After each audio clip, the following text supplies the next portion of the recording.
कसे आहात सगळे? मजेत ना? गप्पा घरमध्ये तुमचं मनापासून स्वागत आहे. आजपासून आपण सुरू करत आहोत एक खूप खास मालिका, रामायण. आपण सगळ्यांनी रामायणबद्दल ऐकलं आहे. प्रभू श्रीराम, सीतामाई, लक्ष्मण, हनुमान ही नावं तर सगळ्यांना माहीत आहेत. पण रामायण म्हणजे नेमकं काय?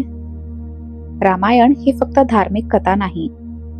ही आहे एका राजाची, एका कुटुंबाची आणि जीवनातील आलेल्या कठीण निर्णयांची एक महान गोष्ट.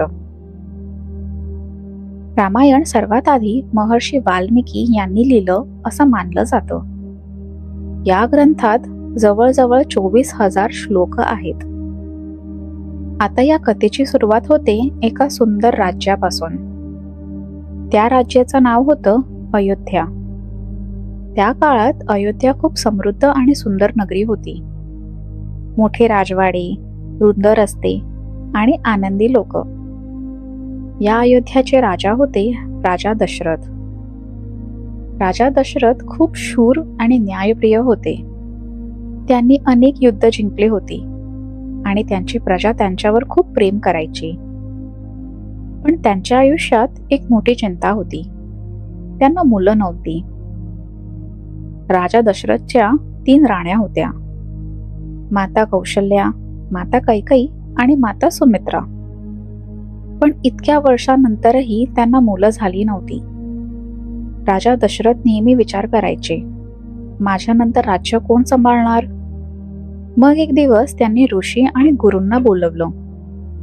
त्यांनी एक उपाय सांगितला, पुत्रकामेष्टी यज्ञ.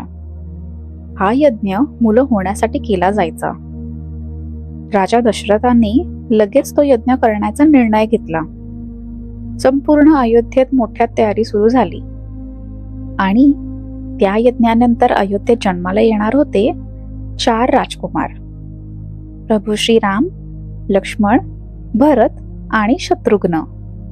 आणि इथूनच सुरू होणार होती रामायणची खरी आणि अद्भुत कथा. पुढच्या भागात आपण पाहणार आहोत प्रभू श्रीरामांचा जन्म आणि 4ही भावांचं सुंदर बालपण. तोपर्यंत पुन्हा भेटूया गप्पा घरमध्ये अशाच गप्पांसाठी.